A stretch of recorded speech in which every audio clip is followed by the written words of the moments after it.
I am a cop, and I'm never working the night shift again. Working the graveyard shift as a cop sucks for a myriad of reasons, and chief among them being the airiness of the night. Now saying that might make me sound like a baby considering that I'm no small dude. Something about being struck in your car with no human life inside has an almost alien feeling to it. I'm sure it would help if I lived in an area that wasn't as heavily forested as Wyoming. But as it stands, if there is a light on near me, I almost can't see it with how dense the foliage is. Most nights there's nothing to do, so it's just me and the silence. I usually take the time to catch up on a show I'm watching or finishing a book. On the off chance I do get a call, it's always something small, like a wellness check or a suspicious character outside a bar. I'm always happy to take these calls, though as it gets me back towards populated areas rather than some gravel road where they have me scouting for speeders. It's not an exciting job, but it pays the bills. It happened 2 days ago on a relatively warm night. I was working my first night shift in a while after getting back from vacation. Jimmy, the officer who replaced me while I was out, told me that he finally understood what I was talking about when I said it was creepy. I chuckled, assuring him that I would take over for a while, and advised him to bring something to do next time to keep his mind off it. If anyone were to understand what this transition from day to night shift was like, it would be me, so I tried to make him comfortable. After all, if he started taking them more, I wouldn't have to sit in the darkness as much. He handed me the keys, and I had an idea. This was the only night shift I was scheduled for that week. Why not make it a little more bearable? I decided to invite him along. He could either sit at a desk all night in a dimly lit precinct with only one other person, or hang out and shoot the shit in the cruiser. Honestly, I don't think the blinding white walls of the station are that much more comforting than the darkness, and I think he agreed, because he accepted the offer pretty quickly. We parked on one of our designated hiding spots and settled in, watching some shitty horror movie and cracking open a few beers. Sure, we shouldn't have been doing that, but who was gonna arrest us for it? We weren't small guys either, so it would take more than a couple of beers to get up tipsy. We also didn't expect to be moving much until my work phone rang. I sighed, rubbed my eyes, and answered it.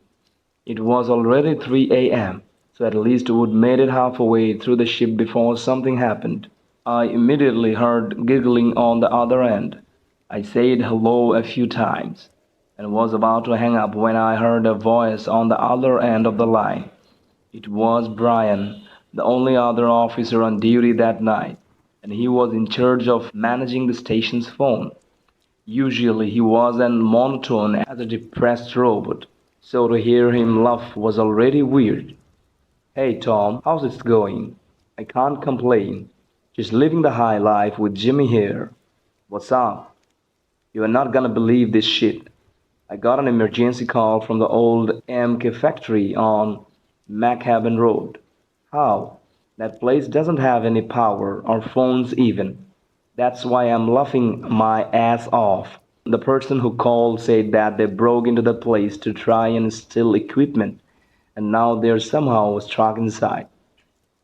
It was silent in the cruiser for a second. Jimmy and I slowly turned to look at each other, and then, almost simultaneously, we burst out laughing. You were shitting me. I'm dead serious. When I got the call, I almost pissed myself trying not to laugh at the poor bastard. I'm about to piss off myself right now. Hell, I think Jimmy already did. Jimmy jokingly slugged me in the shoulder as Brian began to talk again. Anyways, do me a favor and go and help the guy get out of there. It's your choice whether you wanna arrest him for trespassing or not. We will take care of it. Beats giving another speeding ticket. I don't know if I'm gonna be able to keep a straight face. I'm sure as shit wouldn't be able to. Give me a call back if you need backup, alright? I will have to call the precinct up in Pinedale. If you do, they have their parade this week, so I'm sure they have got a few guys spare. Oh, that sounds good, Brian. We will keep you posted. I hung up and flicked the cruiser's lights on, piercing through the darkness. We peeled out onto the road, making sure not to hit any deer along the way. It was only about a 10-minute drive, but you never know. We pulled into the bramble-covered entrance to the building, and I got out of the car to undo the rusted chain blocking the road. The place had been abandoned for 10 years, after AMEK moved its drilling operations up north and took half away the town's population with them. Now the place was just a drinking spot for local teens, and it showed with the amount of graffiti smeared along the sides. We got out of the cruiser, flicked our flashlights on, and started looking for an entrance. Jimmy was noticeably on edge, probably because he didn't know this place existed. He was relatively new to the area, and I'm pretty sure this was his first having to get out of the car on the night shift, although I didn't ask. He went around the left side of the building. Well, I took the right, both of us looking for a rusted door or a busted window. I was peeling brambles off of my shorts when I heard Jimmy start yelling. I immediately highlighted it back towards the other side of the building, hand on my holster, preparing for the worst. Was this a trap? Maybe the dude we came here to find was some psycho looking to hurt us. Or it looks worse. I sprinted around the corner, shining my flashlight in front of me and expecting the worst. My flashlight illuminated Jimmy, who was doubled over laughing. I was confused and immediately asked if he was all right. He looked up at me with the widest grin I would ever been seen him sporting. I totally got you. I was relieved that noticing actually happened, but was mostly annoyed that he did that to me. It was almost 4 in the morning, for God's sake, and we were on the tail of some idiot in the middle of an abandoned warehouse. Well, for a second I would thought he was getting attacked, and would be lying in a bloody heap by the time I got over to him. I think he saw that I was pissed, because his face immediately sank and he started to apologize, and saying he was just trying to lighten the mood. I took a deep breath and smiled at him. I assured him that I would get him back at some point and to just focus on getting in for now. We found a broken window that we assumed he will climb in through and shined our flashlights on the floor inside to make sure we weren't about to step on nails or something. As we climbed into the place, I radioed Brian and asked him to call a few other officers over to us, just in case something went wrong. After the shit Jimmy pulled, I was on edge that something bad would actually happen. So I figured out it was better to be safe than sorry. The power in the place still didn't work. In hindsight, I have no idea why I even bothered checking. So it looked like we were gonna have to put our flashlights to work. We called out a few times into the darkness, seeing if we had get a response, but to no avail. We walked past the old rails and ore processors, our feet clicking against the concrete floor. After searching the bulk of the main room, we headed for the hallway at the very back of the factory. I knew this place pretty well, since I'd been called there during the daytime a few years back to clear out some drunk partiers who'd snuck in. Still, it was a whole different beast at night, and the fact that the hallway immediately branched into 3 more. But it didn't help. This is where we made our first mistake, and it was a pretty stupid one. We decided to split up. I know it's how horror movies start and how characters die, but we were both tired and our energy drinks were wearing off. We agreed that we'd keep our radios on all the times and let each other know if we found the guy. At this point, I would assume that you'd found his way out and ran into the woods in fear of being arrested. But we still had to sweep the place just in case. I wasn't planning on arresting the guy, as I figured out that he would had a bad enough night at that point, and the old equipment he was planning on taking wasn't of any use to anyone in anywhere, so I would have let him off with a warning. Now, though, I was starting to change my mind. I didn't want to have to search the entire back half of this place, especially given the fact that there were 3 floors worth of rooms here. It didn't help that the building was split into 2 sides that weren't connected, so if one of us found something, the other would have to walk all the way over to them. I was starting to understand why this place wasn't used anymore. Every time I passed a room, I would shine my flashlight in and call out, as evidenced by Jimmy's voice over the radio. He had a similar system going on. When I reached the first room of the second floor, he was already on the third, so I warned him to slow down a little bit just to make sure that each room was completely clear. I was met with complete silence and repeated myself, but there was still nothing. Hey Tom, I see something. What is it? Down the hall from me, there is a hand sticking out of the doorway. I stopped in my tracks. What do you mean? There's a hand wiggling its finger at me. I will be right over. Don't go near it. Don't do any shit. Slowly back it up. I started towards the stairs, admittedly slower than I should have. At this point, I was creeped out, but the rational side of me was still telling me that someone had gotten stuck and was motioning for Jimmy to come closer to help them. When I reached the first floor of my building, the other side of me started screaming at me to get moving, and that's the side I started listening to. As I approached the entrance to the other building, my radio suddenly erupted. Tom, what it was? There is a face. There is someone looking at me. I didn't respond. I just broke into a sprint toward the access door at the end of the hall. I grabbed the handle and pushed. It didn't budge. I rammed my shoulder into it, screaming Jimmy's name. Behind the door, I heard faint yelling. The door finally gave out, and I started sprinting up the dark staircase. I took my gun out of my holster. Whatever was going on up there, it wasn't good. I reached the entrance of the third floor, and again the door was locked. I bashed my shoulder into the door once again, calling his name. This time, though, there was no response, no screaming, just it was a silence.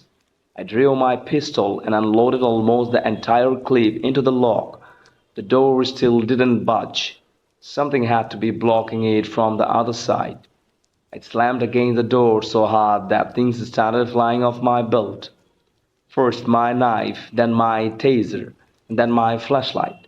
I stopped for a second to pick it up, but it just kept rolling until it hit the edge of the stairwell and fell down. I couldn't see shit anymore, but I didn't have time to go get out. The door was starting to push open, and I had to get through. I kicked it so hard. I thought I broke my ankle, but I didn't care. It finally caved in enough for me to slip through into the hallway. I once again called out Jimmy's name, and as my eyes adjusted to the darkness, I saw a light on at the end of the hallway. Not a flashlight, but a very dimly lighted room. Standing in the doorway was a silhouette. It had to be him. I called out to him again, but it didn't step closer. The silence was broken when the giggling started. It was faint enough that I couldn't tell if it was him, but it sounded like him. The giggling turned to laughter, and he started to move but didn't leave the doorway. He was just moving in place, jerking from side to side. It looked like he was dancing. I lowered my gun and called out to him again. I knew what was happening. He was fucking with me. All of this was a setup to prank me again. I was royally pissed off and I started screaming down the hallway. Are you fucking kidding me? I thought someone was attacking you, dude. I fucking told you earlier to stop messing around, and now you nearly give me a heart attack by doing this shit. What the fuck is wrong with you? I put my gun back in my belt and turned back towards the door. I would had more than enough for one night. I'm going outside to wait for the backup to get here, and going with them back to our station. When you are ready to stop fucking around, take the car and don't talk to me for a week. This is seriously fucked up. I stormed out the broken door and picked up all of my stuff. I climbed back out through the window and stood in the darkness in front of the factory, waiting for backup to arrive. Luckily, they were well on their way already and got there about 5 minutes after I got outside. I hopped into the back seat at their cruiser and buckled myself in. Whenever you are ready, you can drive me back to the station. It's 20 minutes down the main road. The officer behind the wheel turned to look at me, then turned back towards the wheel and pointed to the factory. Don't you want to wait for your partner? It looks like he is at the window up there. I rolled the window down and looked outside. Sure enough, there was a faint light coming from one of the windows, what looked to be a flashlight beam, illuminating someone's silhouette. You will take our car back to the station. I'm pissed off at him right now, so he can take care of it. With a nod, the officer shifted into reverse, and we backed out onto the main road. Once we got back to the precinct, I thanked them for the lift and immediately hopped into my truck and drove back home. I was exhausted and didn't really care to wait for Jimmy to bring the car in. Jimmy didn't show up for work yesterday and he didn't return the car either. We thought he would just taken a sick day and forgot to phone in, or maybe he was scared to face me after his little prank backfired. Everyone I told about it seemed to be on my side, and maybe he knew I would tell people about it, so I thought he was afraid of corrective action. At least that was my theory yesterday. He didn't show up today either, and everyone started to get a bit worried, even me. We sent a couple of officers out to the factory to see if he had left in the cruiser or took an Uber home and left it there. Sure enough, it was parked in the same spot. When they saw this, they phoned me to come in to help search the area, just in case. It was my day off, so I was irritated, but I did hope he was okay, so I relented. We searched the entire factory and didn't find anything until we got to the third floor hallway that we'd been on a few days ago. I got up the stairs last and found one officer vomiting in the corner of the stairwell and the other shielding his eyes in disgust. I pushed past them and walked into the hallway. The floor was stained with a trail of blood leading towards the end of the hall. There, hanging from the doorway, was Jimmy. He'd been absolutely mangled. His stomach was eviscerated, and his eyes and tongue were missing. Most notably, though, were his arms and legs. The veins had been almost completely ripped from them and braided so tightly together that they formed makeshift ropes. Seeing this, I didn't immediately join the other officer in vomiting. I just stood there completely stunned. That changed, though, when I walked into the room behind his body. Above him, attached to the doorway, was a makeshift pulled system. A system that his veins had been run through almost like he was a puppet. My name is James, and every single man in my family has inexplicably died right at the age of 32 from a rare genetic condition. Or at least I thought so until I found my older brother, Peter, having a seizure last week. Peter had called me early, stating that he didn't feel good, and that he didn't want to spend his 32nd birthday alone. Knowing how important this age is in my family, I left work early and drove over to his house. As I neared the front door, I heard a loud scream. I quickly ran inside and saw Peter on the floor, vigorously shaking.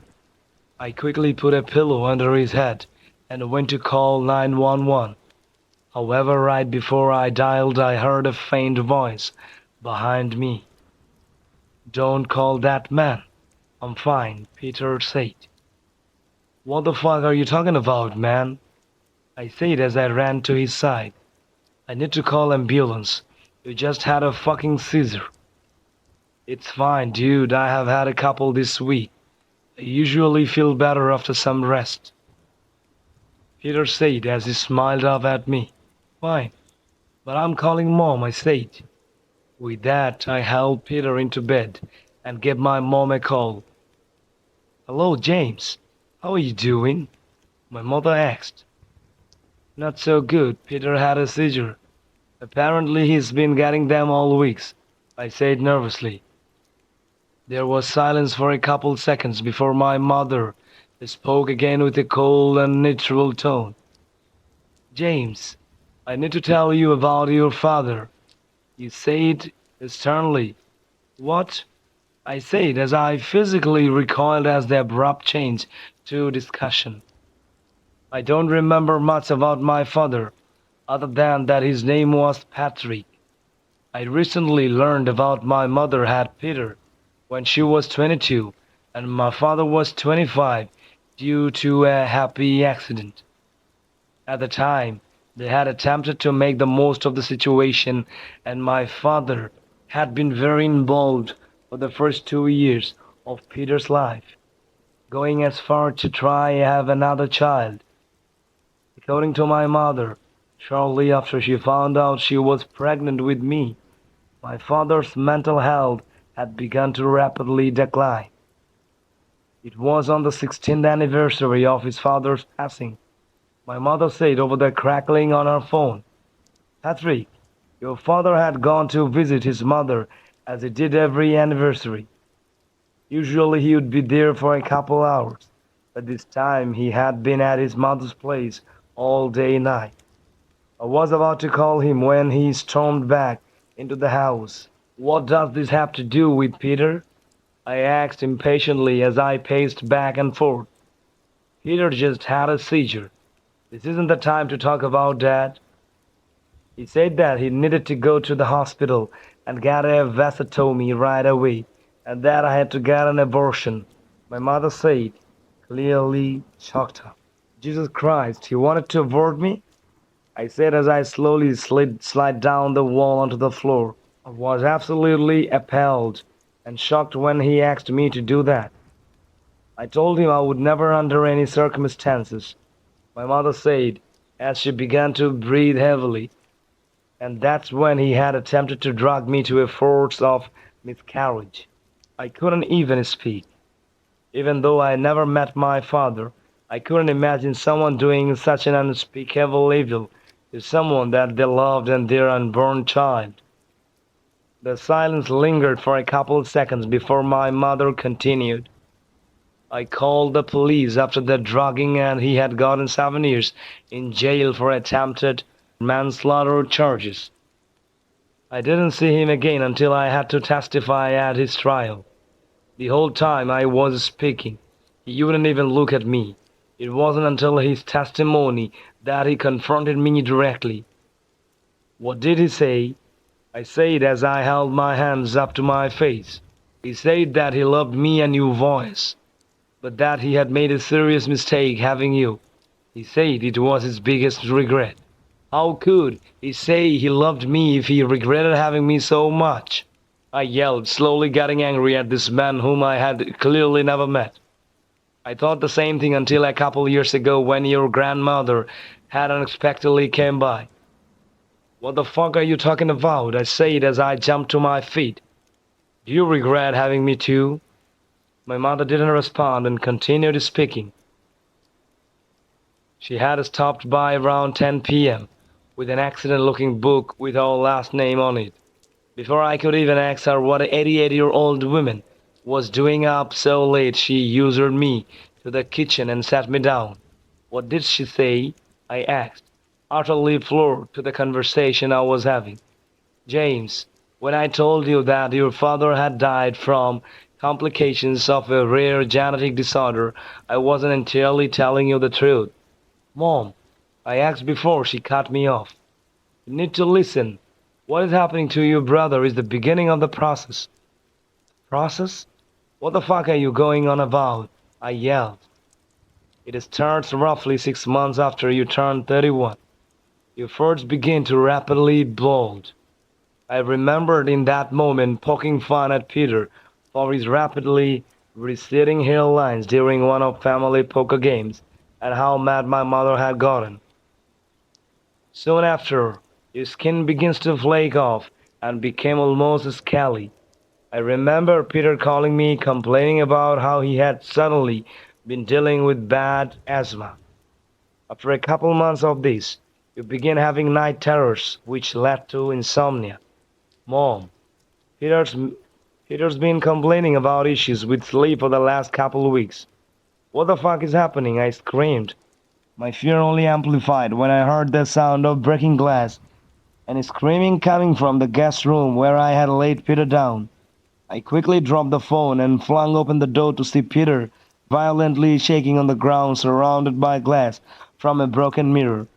As I stared at him, he began to projectile vomit blood onto the blue carpet. Jesus Christ! I screamed as I ran to the phone to call 911. Just as the operator began to ask me questions, I caught a glimpse of Peter from the reflection of a window that made me turn around in horror. As I stood motionless, I watched as the bulk of Peter's stomach began to form and his travels up towards his neck. As it moved, Peter's limbs began to frail uncontrollably, as if the nerves which controlled them were short circulating. As the bulge reached his neck, his body ceased to move and his jaw began to stretch open until it nearly snapped. Suddenly, I saw a pair of hands pop out from the body, desperately attempting to find a solid hold on Peter's mouth. As it pulled itself up, I saw a deformed head emerge from his throat, followed by a small torso. This creature, which was completely bald and covered in blood and organ matter, tumbled from Peter's corpse and onto the floor. "What are you?" I said shakily as I fell onto the bed. The creature then turned and looked at me, and then I screamed, causing it to crawl away rapidly. As it did, a cluster of tendrils began to pour out of the Peter's mouth and follow behind the creature, leaving a trail of blood and glossy film. As it disappeared from the doorway, I blacked out. When I came in, I was in a mental stabilization until the nurse had told me that when the police arrived, that I had been found covered in blood and hugging Peter's body, and that I had been muttering, "It has his face." It was non-stop according to them. It took giving me high doses of morphine for me to pass out. After 6 months of intensive care and a non-guilty verdict related to my brother's death, I was finally able to go home with my wife.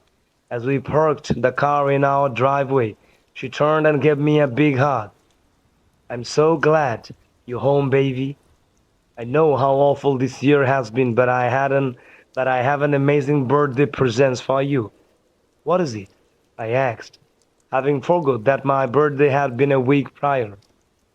"Well, I didn't know how to bring this up since you had your episode, but 5 months ago I found out that I'm pregnant," she said as she happily threw her arms around me. As she said those words, it was as if the whole world froze. "You're gonna be a dad to be a healthy baby boy," she said as she kissed my cheek. As she pulled away, she must have seen how I was asking, because she suddenly frowned. "What's wrong? Are you not happy?" she said as she tugged on my arm. Hearing her worry, I snapped out of my daze and smiled at her. "No, I'm fine. I'm sorry, I just remembered that I had to do something in the garage." "Okay," she said hesitantly, "but don't be too long. I'm gonna make us some dinner." I flashed her a smile before heading off into the garage. As I'm currently writing this, I can't help but stare at my gun locker in the corner. I have always wanted to be a father, that I never had. I ate healthy and exercised daily to make sure that I would be the first in my family to make it past 32. But I guess some curses can never truly be broken.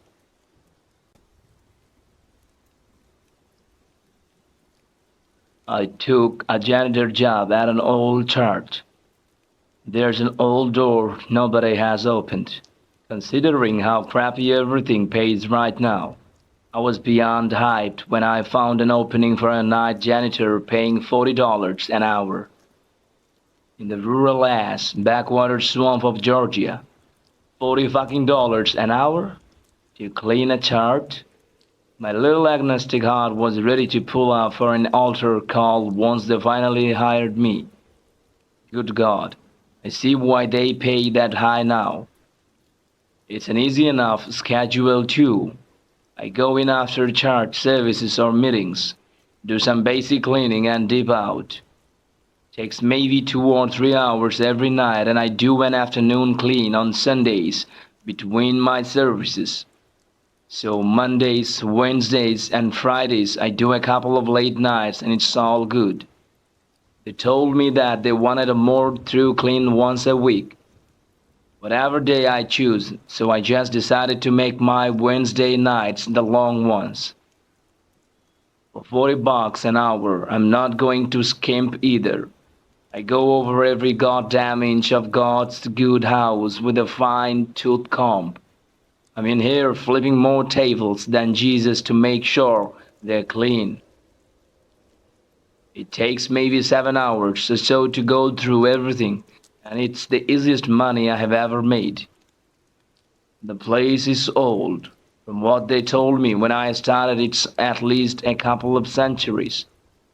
Built in colonial times and renovated, rebuilt over the years on the same land. There's a little cemetery out behind it too, though many of the graves are too worn down to read at this point. They haven't had a new resident since the 80s, I think. One big sanctuary makes up most of the place, with a couple of little rooms in the back behind the main altar. A little door on the right side led back into a small hallway that smelled of mildew, with two doors on the left and one at the other end of the hall. Normally it'd look like just your average old Protestant church in the South, except it gets a little weird. The first door on the left is painted blue, not like a regular blue either, but like a bright cerulean. It's both padlocked and dead-bolted from the outside though, and on the pastor William has a key to it. When I was talking to the Anita, the treasurer who hired me, she told me she had no idea what was down there, but it was probably just old storage or something. I had to ask her again when she said down there, because we're in the heart of Georgia swamp country. If someone tries to make a basement around here, they're just going to get a room of crumbling mud and humidity.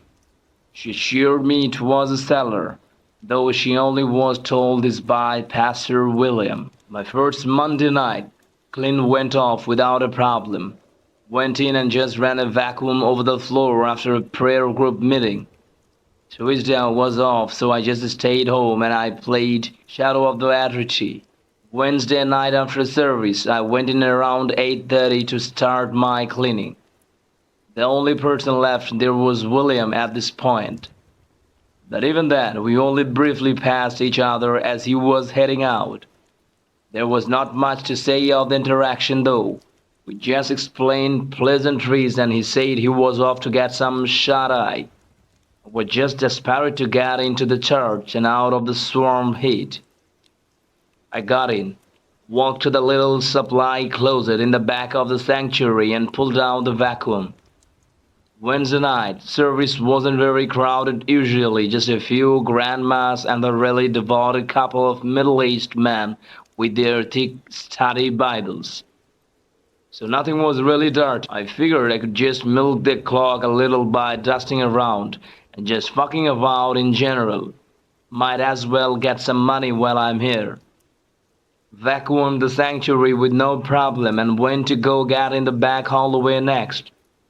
Probably a good time to mention the sanctuary has two sets of lights. One for the front altar area and the other for the actual pews and sitting area. I only had the altar area lights because they were pretty damn bright. Until you get into the hallway at least.